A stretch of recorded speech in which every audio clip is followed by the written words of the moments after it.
बिस्मिल्लाहिर्रहमानिर्रहीम। अस्सलाम वालेकुम। मैं हूं आपके साथ मोहम्मद मुदस्सिर। तो आज मैं आपके साथ हाजिर हूं यूनिवर्सिटी ऑफ सरगोदा के एडमिशन प्रोसेस के हवाले से। यूनिवर्सिटी ऑफ सरगोदा ने बैचलर प्रोग्राम 2022 फॉल के एडमिशन का आगाज कर दिया है। उसमें कौन कौन से प्रोग्राम अवेलेबल है, कौन कौन से लोग अप्लाई कर सकते हैं, क्या एलिजिबिलिटी क्राइटेरिया है, प्रॉपर एप्लीकेशन सबमिशन प्रोसेस क्या है, ईच एंड एवरीथिंग इंशाल्लाह हम डिटेल के साथ डिस्कस करते हैं।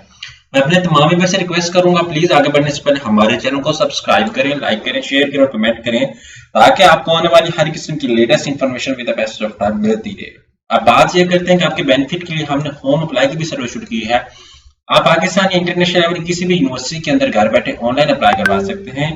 ऑनलाइन अप्लाई के साथ साथ अगर कोई डॉक्यूमेंट बेसिस करने हो, कोई बैंक का चालान पे करना हो, या आपको किसी जगह रजिस्ट्रेशन करवानी हो, या आप कोई जॉब के लिए अप्लाई करवाना चाहते हैं, तो घर बैठे आप हमारे व्हाट्सएप नंबर 0301 20 23 670 इस नंबर पे कांटेक्ट करके तमाम इंफॉर्मेशन को फ्रीली हासिल करके विद मिनिमम कॉस्ट के साथ आप हमारे सर्विसेज को इस्तेमाल कर सकते हैं। अब बात करते हैं कि सरगोदा यूनिवर्सिटी के एडमिशन प्रोसेस के हवाले से। तो आपको ये बता दूं, एडवर्टाइजमेंट हमारे सामने अवेलेबल है, जिसकी लास्ट डेट सबसे पहले आपको बताता चलूं। फर्स्ट जो मेरिट लिस्ट डिस्प्ले की जो लास्ट डेट है वो 16 है नवंबर। लास्ट डेट ऑफ अप्लाई है वो 11 नवंबर है 12 बजे तक। उसके बाद जो फर्स्ट लिस्ट ऑफ मेरिट जो है डिस्प्ले होनी है वो 16 को होनी है, सेकंड जो होनी है 18 को होनी है, थर्ड जो होनी है वो 28 को होनी है। डिस्प्ले ऑफ आर रिजल्ट जो मेरिट सीट्स होती हैं उसके लिए 22 है। नवंबर के अंदर ये सारी चीजें हैपन हो रही हैं। अब यहाँ पे वेरियस स्कॉलरशिप्स प्रोवाइड की जाती हैं, आपने इस बात को मद्देनजर रखना है। ट्रायल टेस्ट जो होता है हाफिज कराने के लिए भी बात की जाती है, एडमिशन टेस्ट की बात की जाती है, ठीक है। उसके बाद मेडिकल एग्जामिनेशन टेस्ट की बात की जाती है। यहाँ पे जो ओपन दूसरी चीजें हैं सारी ओपन मेरिट पे है। यहाँ पे डी फार्मेसी भी अवेलेबल है, एमफिल फार्मेसी प्रैक्टिस भी है। उसके बाद यहाँ पे अदर भी प्रोग्राम्स अवेलेबल है, आप उसको भी देख सकते हैं, ठीक है। पीएचडी इन मैनेजमेंट साइंसेस भी है, ठीक है। उसके बाद यहाँ पे लॉ भी अवेलेबल है, और भी अदर प्रोग्राम अवेलेबल है जिसके अंदर आप अप्लाई करना चाहते हैं तो आप कर सकते हैं, ठीक है। जिस इस प्रोग्राम के लिए आप अप्लाई करना चाहते हैं आपके सामने सारी इन्फॉर्मेशन प्रोवाइड की गई है। तो आपने इस बात को मद्देनजर रखना है, जिस भी प्रोग्राम में आप जाना चाहते हैं आपने उस बात को मद्देनजर रखना है, उसको फिलअप करना है। यहाँ पे इंग्लिश है, एक गवर्नमेंट सेक्टर की वेल नोन यूनिवर्सिटी, आपने उस बात को फॉलो करना है। अब बात कर लेते हैं, आपने अप्लाई करना है, ये इन्फॉर्मेशन को आप देख लें। अब आपने अप्लाई करना है तो ये मेरे सामने एडवर्टाइजमेंट थी। आपने सिंपली क्या करना है, यूनिवर्सिटी ऑफ सरगोदा की वेबसाइट पे जाना है। सबसे पहले आपने क्या करना है कि यहाँ पे आपने रजिस्टर पे क्लिक करना है। जैसे रजिस्टर पे क्लिक करेंगे आप अपना नेम देंगे, अपना मोबाइल नंबर देंगे, उसके बाद ईमेल एड्रेस देंगे, पासवर्ड लगाएंगे, कंफर्म पासवर्ड लगाएंगे, रजिस्टर करेंगे तो आपके मोबाइल नंबर पे आपको मैसेज चला जाएगा। उससे पहले आप अगर मेरिट लिस्ट देखना चाहते हैं तो रिसेंट मेरिट लिस्ट देख सकते हैं। यहाँ पे आपके सामने यहाँ पे मेरिट लिस्ट अवेलेबल है। मेन कैंपस की मैं बात करूँ, हर प्रोग्राम की मेरिट लिस्ट यहाँ पे देख सकते हैं कि लास्ट मेरिट क्या था। Because most of the students apply कर लेते हैं, उनको पता ही नहीं होता। अगर बात का 60% स्टूडेंट्स के माइंड में ये होता है कि डी फार्मेसी के लिए अगर 60% रिक्वायर है तो 60% मार्क्स के साथ हम लोग अप्लाई तो कर लेते हैं, ठीक है, लेकिन हमारा नेम भी मेरिट लिस्ट में आ जाएगा।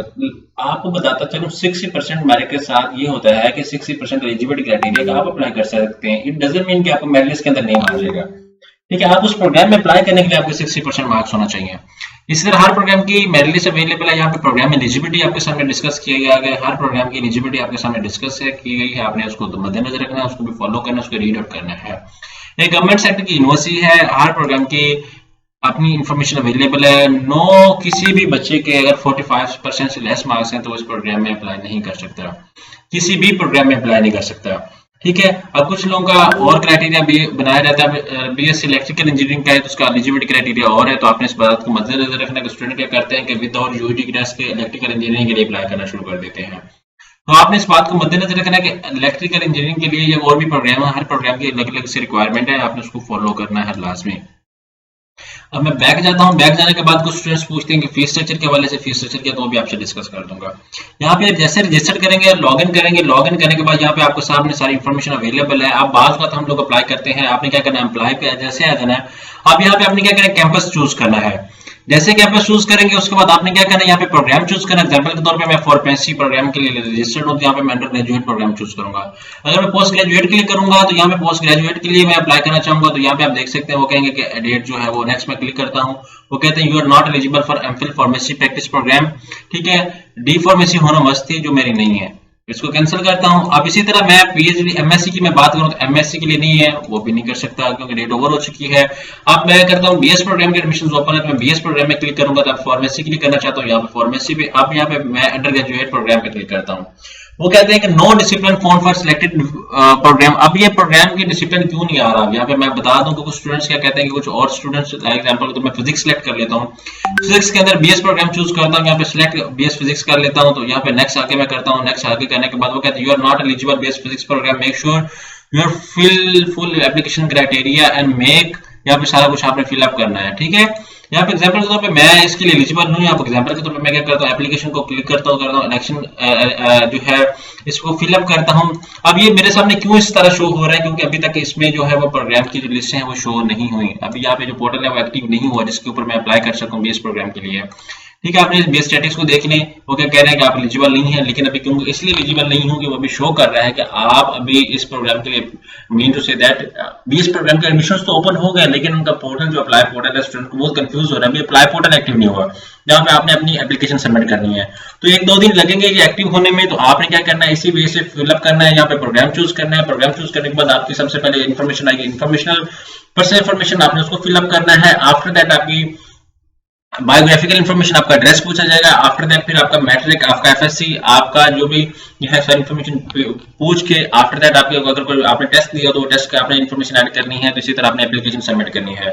तो इसका चालान होगा वो आपने बैंक में पे करके जस्ट और जस्ट बाद स्टूडेंट्स को फिर ये शो होता है कि सर हमने चालान पे कर दिया है, लेकिन दूसरा कि हमें कोई पता नहीं चला कि हमारी पेमेंट रिसीव हुई या नहीं हुई। तो आपको बता दूं कि जब आप एप्लीकेशन पे डाउनलोड करेंगे फिलअप करेंगे तो आपके एप्लीकेशन का शो करेगी, आपको 85% शो करेगी या 95% शो करेगी। यहाँ पे एक सर्कल सा होगा गोल सा, वो आपको शो कर देगा। अब यहाँ पे 95% शो करेगी, बाकी 5% किस लिए है, वो 5% इसलिए जब आप चालान पे करेंगे, चालान पे करने के बाद यहाँ पे आपकी एप्लीकेशन जो है वो पेमेंट रिसीव का ऑप्शन आ जाएगा। जब आपका पेमेंट रिसीव का ऑप्शन आ जाएगा तो यहाँ पे आपके 100% यहाँ पे शो कर देगा। तो ये जब यहाँ पे कुछ स्टूडेंट्स ये भी पूछते हैं सर इस पे कोई चालान अपलोड करने की कोई जरूरत है, यहाँ पे अपलोड करने की कोई जरूरत नहीं है, तो आपने इस बात को लाजमी देखना है। आई होप ये तमाम बातें आपको जो बताई गई हैं आपके लिए इन्फॉर्मेशन जो रखती हैं उनको फॉलो करें, और बाकी अल्लाह खैर करेगा। अप्लाई करें प्रॉपर तरीके से, एप्लीकेशन को प्रॉपर फिलअप करें। जज़ाकल्लाह, शुक्रिया, अल्लाह हाफिज़।